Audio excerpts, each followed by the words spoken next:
வணக்கங்க. இன்னைக்கு நம்ம கல்யாண வீட்டு உருளைக்கிழங்கு பட்டாணி பொரியல் தாங்க பண்ண போறோம். அது எப்படி பண்றதுன்னு பார்க்கலாம் வாங்க. இப்போ பாத்தீங்கன்னா வெங்காயம் ஒரு பெரிய வெங்காயத்தை நல்லா பொடியா நறுக்கி எடுத்து வச்சிருக்கிறேங்க. மீடியம் சைஸ் தக்காளி இது அதே மாதிரி கட் பண்ணி எடுத்து வச்சிருக்கிறேன். தேவையான அளவு இஞ்சி பாருங்க, ஒரு துண்டு இஞ்சி எடுத்து நான் பொடியா நல்லா இதையும் சீவி எடுத்து வச்சுக்கிறேன். பூண்டு நல்லா சின்னதா கட் பண்ணி வச்சுக்கிறேங்க உரிச்சிட்டு. ஏன்னா வாழை பண்ணாம இருக்கும் உருளைக்கிழங்குக்குலாம் பூண்டு கொஞ்சம் நிறைய போட்டீங்கன்னா நல்லா இருக்குங்க. வாசனையை நல்லா எடுத்து கொடுக்கும். அதனால பூண்டு நான் உரிச்சு கட் பண்ணி எடுத்து வச்சுக்கிறேங்க. ஒரே ஒரு பச்சை மிளகா சும்மா கீனி வச்சிருக்கிறேன். கருவேப்பிலைங்க, கொத்தமல்லி. இப்ப பாத்தீங்கன்னா உருளைக்கிழங்குங்க 1/4 கிலோ உருளைக்கிழங்கு வேக வச்சு வச்சுக்கிறேங்க. பச்சை பட்டாணி இது நான் நைட்டு ஊற வச்சு இப்ப காலையில எடுத்து வேக வச்சுக்கிறேங்க. ஒரு 3ல இருந்து 4 விசில் போட்டா போதுங்க. நம்ம இதுல உப்பு போடல, அதனால அந்த விசில் வாங்கினாலே போதும். 3-4 விசில்ல வெந்துருங்க. நீங்க உப்பு போட்டா அவ்வளவு சீக்கிரம் பட்டாணி வேகாதுங்க. இது பாருங்க, இது நல்லா மசிஞ்சிருது பாருங்க. இந்த மாதிரி நல்லா வேகுங்க. நம்ம உப்பு போட்டோம்னா கொஞ்சம் நெருக்க நெருங்குற மாதிரி இருக்குங்க. அதனால நான் வேக விட்டுட்டேன். இப்ப வாங்க தாளிக்கலாம். 4ல இருந்து 5 ஸ்பூன் எண்ணெய் விட்டு இருக்கிறேங்க. இப்ப எண்ணெய் காயிட்டங்க, கடுகு போடலாம். எண்ணெய் காஞ்சிச்சுங்க, 1 ஸ்பூன் கடுகு போட்டுடலாங்க.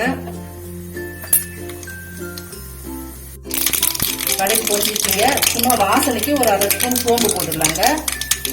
இப்ப சோம்பு சேர்ந்துருச்சு. இப்ப நம்ம நறுக்கி வச்சு வெங்காயத்தை போட்டுடலாங்க.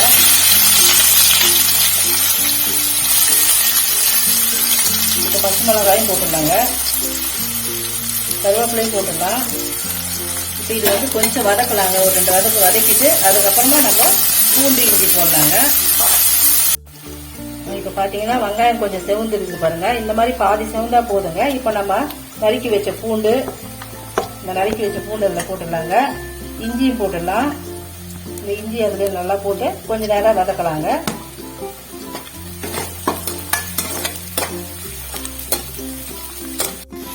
இப்ப பாத்தீங்கன்னா நல்லா வெங்காயம் பூண்டு எல்லாமே நல்லா செவந்து வந்துருச்சுங்க. நம்ம கட் பண்ணி வச்சிருந்த தக்காளியை அதுல போட்டு ஆட் பண்ணிடலாங்க. இப்ப தக்காளி கொஞ்ச நேரம் நல்லா வதங்கட்டுங்க.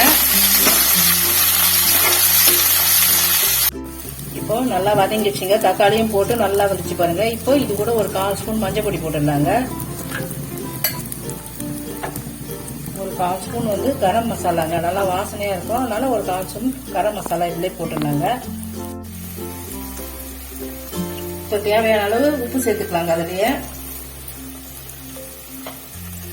அதே மாதிரி காரத்துக்கு பாத்தீங்கன்னாக்கா இவ்வளவு மிளகாத்தூள் போட்டா போதுங்க. இது ஒரு 1/2 ஸ்பூன் இருக்குங்க. இந்த அளவுக்கு போட்டீங்கன்னா போதும். நம்ம பச்சை மிளகா போட்டுக்கிறோம், அதனால போதுங்க. இது நம்ம இப்போ நல்லா கலரி விட்டுலாங்க.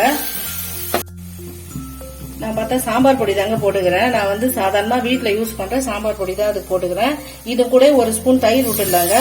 ஏன்னா அது 1 ஸ்பூன் தயிர் விட்டீங்கன்னா நல்லா கிரேவி நல்லா கிடைக்கும், நல்லா டேஸ்டாவும் இருக்குங்க. அதனால 1 ஸ்பூன் தயிர் விட்டுக்கிறேங்க இதுல.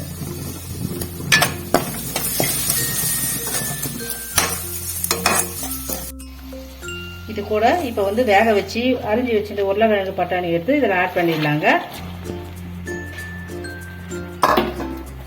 இப்போ ஒரு கலந்து விட்டுடலாம்.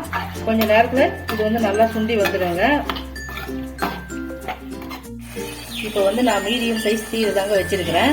அப்பதான் நல்லா அந்த மசாலா கிரேவி எல்லாம் உருளைக்கிழங்குல ஊறி நல்லா இருக்குங்க. இது ஒரு 5ல இருந்து 8 நிமிஷத்துல நல்லா சுண்டி அப்படியே நல்லா எண்ணெய்லாம் பிரிஞ்சு நல்லா வந்துடுங்க. 5 நிமிஷம் பொறுத்து பாக்கலாங்க. இப்ப பாருங்க 5 நிமிஷம் ஆயிடுச்சு. நல்லா எண்ணெய் பாருங்க பிரிஞ்சு நல்லா வந்துச்சு பாருங்க. நல்லா தொக்கம் பாருங்க, கிரேவி நல்லா வந்துச்சு. 5 நிமிஷம் தாங்க பிடிச்சது. இப்போ நம்ம வாசனைக்கு கொஞ்சம் பெருங்காயம் தூவிடலாங்க. நல்லா அப்பதான் வாழும் பண்ணாம இருக்கும். பெருங்காயம் வாசனையாவும் இருக்குங்க. பெருங்காயம் கொஞ்சம் தூவிட்டேன். கொத்தமல்லி கொஞ்சம் தூவிடலாங்க. இதுக்கப்புறம் நம்ம பரிமாற வேண்டியதுதாங்க. உருளைக்கிழங்கு வறுவல் ரெடி ஆயிடுச்சுங்க.